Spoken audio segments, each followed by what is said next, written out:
Living at home with my folks till I was 25 wasn't something I planned out like some strategy, it just felt right, you know? We were tight, like, really tight. Some folks get antsy to bolt the moment they hit 18, but not me. My parents' place was more than just a house, it was home in the realest sense. Didn't see much point in changing that. Then, life threw a curveball. Losing them both to the pandemic felt like someone ripped the ground right out from under me. Suddenly, I was staring at this gaping hole in my life, trying to figure out what comes next. They left me enough money to coast for a while, but the thought of just living off their hard work felt off. It didn't sit right with me. So, I made up my mind to pull myself together. Wasn't easy, I'll tell you that. The whole idea of diving into the job market, of being truly on my own for the first time, was daunting. But the alternative? Living in a bubble, pretending I didn't need to grow up. That wasn't an option.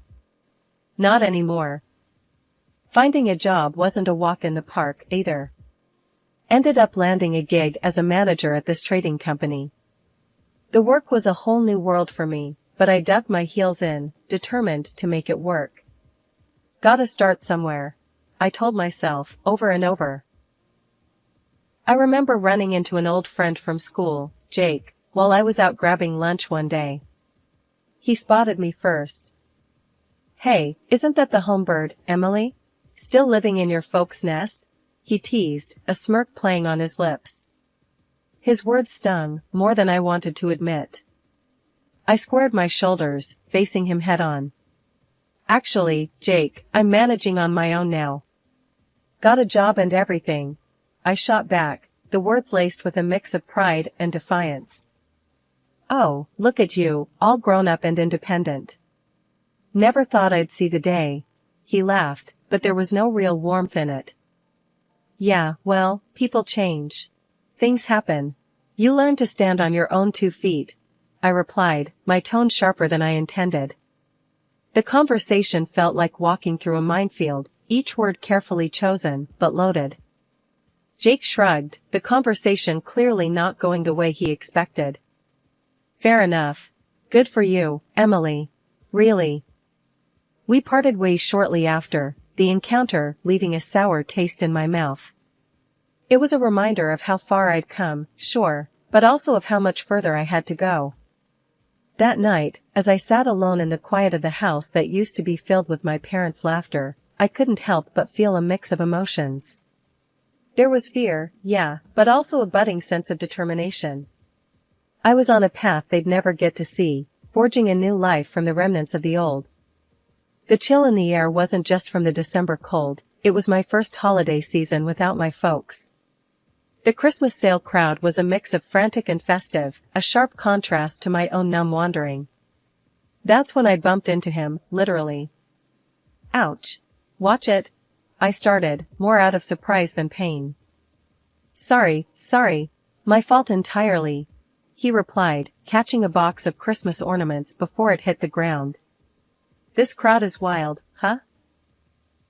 He was about my age, with a look of earnest concern that quickly changed to a sheepish grin. "I'm Alex," he said, extending a hand not holding runaway Christmas decor. "Emily," I responded, taking his hand briefly. "Yeah, it's madness. Christmas shopping always turns into a contact sport." Alex laughed, and it was an easy, genuine sound. "You're not wrong. I'm just trying to find something for my mom. She loves these handmade ornaments, but I'm clueless." Looking at the box he almost dropped, I picked one up. "These are nice. Look, this one's got intricate designs. Bet she'd love it." We moved through the stalls together, talking about everything and nothing. Alex was easy to talk to, a breath of fresh air in the midst of holiday chaos. "So, Emily, what brings you here? Looking for anything in particular?" he asked, as we paused by a stall selling handmade scarves. "Just trying to feel, I don't know, festive, I guess? My parents, well, it's just me now. Holidays feel different," I confessed, surprised at my own honesty. Alex's expression softened. I get that. Holidays, they can be tough. But hey, we find new ways to make them ours, right? Yeah, right. I agreed, finding comfort in his understanding. We ended up spending the afternoon together, finding gifts and sharing stories. As the sun began to set, casting long shadows between the stalls, Alex turned to me. Hey, Emily, would you maybe want to grab a coffee? As a thank you for helping me survive this shopping ordeal and, well, for the company, he suggested, hopeful but clearly trying to play it cool. I thought about it. My instinct was to retreat, to go back to my quiet, solitary world. But something about Alex, his easy kindness, and his understanding, made me want to say yes. Sure, Alex. I'd like that. Coffee sounds perfect, I replied, feeling a spark of something warm in the cold evening air. As we walked toward the nearest cafe, I couldn't help but think that maybe, just maybe, this Christmas would mark the beginning of something new. Not just surviving, but maybe starting to live again. A couple of months down the line, Alex decided it was high time I met his folks. I was a bundle of nerves, hoping to make a good impression. Their welcome was polite, but I could feel the chill through their smiles. We were barely through the door when the questioning started. It was like stepping into the ring, except I wasn't prepared for this kind of bout. So, dear, Alex tells us you lost your parents recently. That must have been tough. His mom began, her tone soft, but probing. Yeah, it was a rough patch. Still is, sometimes, I admitted, fidgeting with the hem of my shirt. The conversation felt too personal, too soon. And what about work? Alex mentioned you're in trading? How's that treating you? His dad chimed in, his curiosity not quite matching the warmth supposed to accompany such questions. It's going good. Keeps me on my toes, I responded, trying to keep the unease out of my voice. Must be quite the lucrative field, eh? What kind of figures are we talking about? His mom's question hit me like a cold splash, too forward, too soon. I glanced at Alex, hoping he'd throw me a lifeline. The look on my face must have said it all, because he quickly jumped in. Mom, Dad, come on, let's not grill her about money. That's not important, Alex said, his tone firm yet respectful. I could have hugged him right then. Despite his intervention, the evening carried an undercurrent of unease. After we left, I couldn't shake the feeling that I hadn't measured up to their expectations. In the car, the silence was heavy until I couldn't take it anymore. Alex, do you think your parents didn't like me? The words tumbled out, laced with worry. Alex took my hand, giving it a reassuring squeeze. Hey, don't worry about it. They're just protective, you know? Give it some time. They'll see how amazing you are, just like I do. His words were meant to comfort, and a part of me wanted to believe them. But the doubt lingered, a shadow on what should have been a straightforward step forward in our relationship. Settling into married life at my place was like a dream for the first 6 months. Me and Alex, we were in our little bubble of happiness. Sure, his mom, Mrs. Thompson, didn't exactly warm up to me, always poking at my cooking, my cleaning, even how I dressed. But since they lived a good drive away, those jabs were few and far between. We managed. Then one evening, Alex came home looking like he'd lost his best friend. Babe, I've got to head out of town for work. 2 whole months, he said, barely meeting my eyes. My heart sank. 2 months? That's ages, Alex. What about us? He ran a hand through his hair, stress written all over his face. I know. It's the last thing I want, but I don't have a choice. And there's more, my mom's in the hospital. Heart problems. Hearing that about Mrs. Thompson, despite our rocky relationship, I couldn't help but feel worried. Oh, Alex, I'm so sorry. Is she okay? They're not sure yet. She might need surgery, he replied, his voice cracking a bit. Without a second thought, I said, I'll look after her while you're gone. She'll need someone, right? Alex looked at me, a mix of surprise and gratitude in his eyes. "You do that? After everything?" I nodded. "Of course. She's your mom." The next day, I took a day off and headed to his parents' place. Mrs. Thompson was already home from the clinic, looking frail, but stubborn as ever. "Emily, what are you doing here?" she asked, eyeing me like I might steal the silver. "I'm here to help out. Alex is worried about you," I said, trying to keep my voice steady. She huffed, settling back into her chair. "Well, I don't need babysitting, especially not by you." I bit back a sharper reply. "I know you don't. But I'm here to help, with cooking, cleaning, whatever you need." Mrs. Thompson squinted at me, as if trying to figure out my angle. "Fine. But I like my meals on time and my house spotless. And don't think you can dress like a slob here." I forced a smile. Understood. Those weeks turned into a trial by fire. I cooked, cleaned, and did my best to keep things running smoothly, all under Mrs. Thompson's critical eye. Every dish I made was either too salty or too bland, every room I cleaned missed some speck of dust only she could see. One evening, as I was scrubbing the kitchen counter for what felt like the 10th time, she walked in, watching me like a hawk. "You missed a spot," she said, pointing to a corner so far back it would require me to grow an extra arm to reach it without moving everything off the counter. "Mrs. Thompson, I'm doing the best I can," I said, my patience wearing thin. She snorted. "Clearly, your best isn't good enough." I took a deep breath, counting to 10 in my head. Alex was counting on me, and I wasn't about to let him down, no matter how much his mother pushed my buttons. "Is there anything else you need before I go to bed?" I asked, keeping my tone polite. "Just make sure you're up early to start breakfast. And try not to burn the eggs this time," she replied, turning on her heel and leaving me to my thoughts. Life at my in-laws became more of a boot camp than a recovery ward pretty fast. Every day, it was like waking up to a new list of demands from my mother-in-law. And every evening, I juggled my job and her endless requests that just piled up, one on top of the other. "Can you fetch me the remote?" "It's just there on the coffee table," Mrs. Thompson would say, pointing at an object mere inches from her hand. The first few times, I didn't mind. But then, it became a routine, her asking for things she clearly could get herself. Cooking dinner turned into a tactical mission, trying to remember all of her dietary whims. "I only eat organic greens, you know.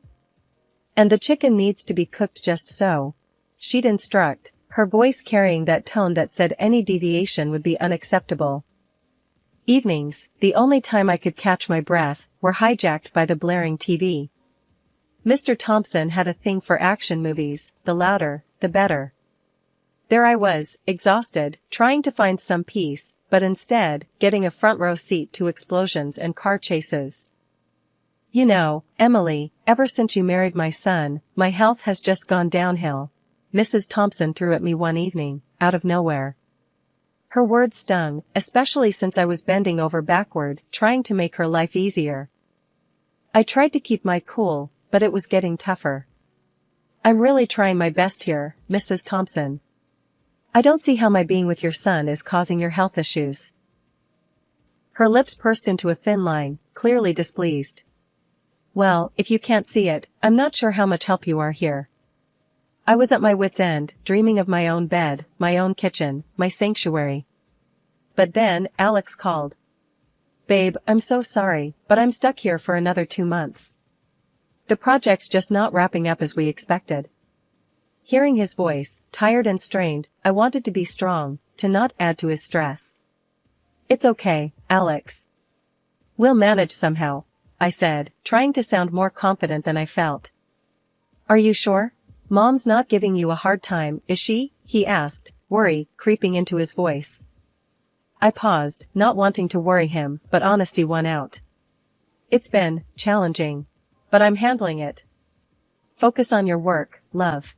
We'll sort this out when you get back." After hanging up, I realized this was my battle to fight, at least for now. Mrs. Thompson and her demands, the never-ending noise, the blame, it was all on me to bear. But I couldn't help but wonder, how much longer could I keep this up? The strain at home hit a peak when Mrs. Thompson had another heart scare and ended up needing surgery. It was serious enough that I called Alex in a panic, and he rushed back home. Seeing him was a relief, but it was short-lived because work pulled him away again. After the surgery, things at home didn't get any easier. Mrs. Thompson came back needing more care than before. It was like looking after a child. She wanted help with everything, eating, dressing, you name it. And Mr. Thompson? He was no help at all. Instead of appreciating the effort, he complained, "You're always out. I end up cooking for both of us. What are we, chopped liver?" Then, Mrs. Thompson started with her threats, saying she'd tell Alex I was neglecting her, hinting he should leave me. "He'll listen to his mother. You'll see," she'd hiss, as if I wasn't already stretched to my limit. My patience was wearing thin, like an old pair of jeans about to tear at the seams. Mrs. Thompson's demands grew by the day, each one more unreasonable than the last. It felt like I was living in a pressure cooker, waiting for the whistle to blow. One evening, after a particularly long day at work, I came home to find Mrs. Thompson in the living room, a scowl set deep on her face. "Where have you been? I've been waiting for you to start dinner," she snapped as soon as I walked through the door. "I had to stay late at work, Mrs. Thompson. I'm sorry." "I'll start on dinner right away," I replied, trying to keep my voice steady, despite my frustration. "And make sure it's edible this time." "Last night's dinner was a disaster," she retorted, turning her attention back to the TV, which was, as usual, blaring at an ear-splitting volume. I wanted to scream, to let out all the frustration and exhaustion I'd been bottling up inside. Instead, I took a deep breath and walked into the kitchen, my hands trembling slightly as I began to prepare dinner. 2 weeks passed like that, and my obnoxious ward should have fully recovered by now. However, Mrs. Thompson remained weak. One day I got off work early. I was tiptoeing into the house, hoping for a quiet afternoon, but what I found was anything but. There was my mother-in-law, lively as can be, chattering away on the phone like she was at some high tea party. Yeah, I've got her wrapped around my finger. Just a little act here and there, and she jumps. Does everything for me. Even the little things I can do myself, she boasted to her friend, her laughter echoing off the walls. I stood there, frozen, key still in hand. The realization hit me like a truck. All this time, her needing help, her pain, a good chunk of it was just an act. A manipulative play to have me wait on her hand and foot. The anger bubbled up inside me, hot and fierce. I stepped into the room, unable to hold back. "Really, now? Is that how it is? Putting on a show so I do more for you?" I confronted her, my voice hard, the words tumbling out. She turned, the phone still clutched to her ear, her face a mix of shock and guilt. For a moment, she looked like she was caught in the headlights, then, quick as a flash, her demeanor changed. "Oh, you're home. Look at the time," she said into the phone, brushing off our confrontation like it was nothing. But it wasn't nothing. This was a game changer. I realized then that no matter what I did, it would never be enough. Not because I wasn't doing it right, but because the goalposts were always moving. "I can't believe you," I finally said, the disappointment heavy in my voice. "I've been breaking my back for you, and this is how you repay me? By lying? By manipulating?" Her response was cold, calculated. "I'm just making sure you're doing your part. After all, you married into this family. It's your duty." I didn't want to fight, but I couldn't let this go. "I've had it, Mrs. Thompson. I'm leaving this house," I said, my resolve hardening. Before I knew it, she was on her feet, fury in her steps as she snatched my phone from the kitchen counter. She stormed outside, and I followed, only to watch in disbelief as she threw it under the car, smashing it. "Let's see you call for help now," she sneered, her actions betraying her desperation. I felt a mix of anger and sadness, not just for the phone, but for the sheer breakdown of respect. I started gathering my things, determined to leave. But she wasn't done. She followed, throwing my clothes and personal items out after me, shouting insults that stung deeper than the cold air. "You're nothing. You don't deserve to be part of this family." I was outside, picking up my things, and trying to hold back tears when Alex arrived. The sight of his car was both a relief and a harbinger of the confrontation to come. "What's going on here?" Alex demanded, his eyes darting between his mother standing at the doorway and me, a mess on the driveway. "She's crazy, Alex. She's been lying about how sick she is. And now this." I gestured to the scattered belongings and my destroyed phone. His gaze shifted to his mother, searching for a denial that didn't come. "Mom? Is this true?"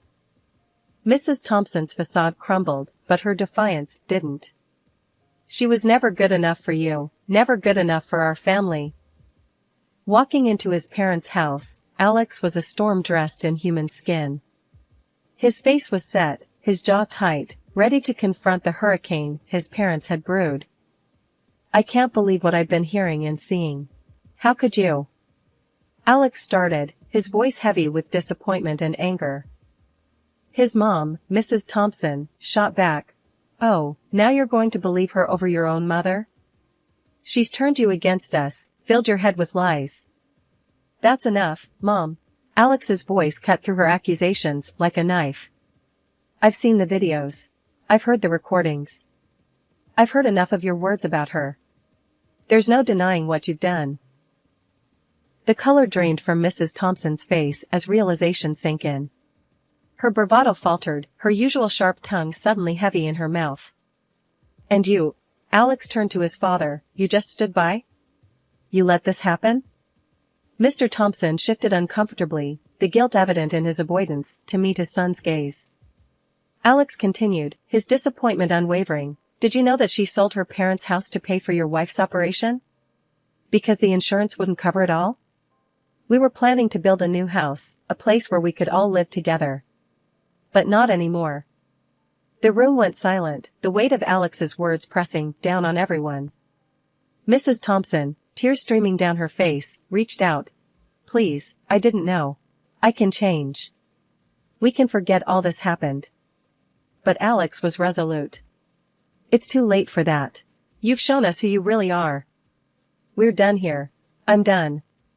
Mr. Thompson, realizing the magnitude of their loss, turned to his wife with a look of betrayal. "You foolish woman. You've ruined everything." As Alex and I walked out to the car, the finality of the situation settled in. We were leaving behind more than just a house, we were severing ties with a part of our lives that had turned toxic. Sitting in the car, about to start a new chapter, Alex took my hand. "I'm sorry it had to be this way. But we're going to start fresh, just the two of us." I nodded, feeling a mix of relief and sorrow. "Together," I affirmed, squeezing his hand back. We drove off, leaving behind the chaos, ready to build a new life on our terms, grounded in truth and respect, away from the shadows of manipulation and deceit. A month flew by, and finally, our new house was ready, a real beauty, if I do say so myself. Me and Alex, we put our hearts into making it a home, picking out every piece with care, making sure it all felt like us. We hadn't spoken to his folks since that day. Heard through the grapevine that his dad up and left, found someone new, leaving Mrs. Thompson to fend for herself in some small apartment. She tried reaching out, wanted to patch things up, but for us, that ship had sailed. Some wounds are too deep for sorries to heal. One evening, as we settled into our new living room, surrounded by boxes yet to be unpacked, Alex looked over at me with a smile that always made my heart skip. "So, babe, how do you feel about starting a family here?" he asked, his voice casual, but eyes filled with hope. I paused, the question hanging in the air like a promise. "A baby, here, with you? That sounds like the dream, Alex." He reached for my hand, his touch grounding. "I think we're ready to make new memories, good ones, in this place we built together." I nodded, the future suddenly blooming before us, filled with possibilities. It'll be amazing. Our own little family. Yeah. Alex agreed, a softness in his voice. Our own fresh start, away from all the drama. Just us and a new beginning. As we sat there, planning for a future filled with laughter and love, I couldn't help but feel a sense of peace. Despite the rocky road that led us here, we were building something beautiful on our own terms.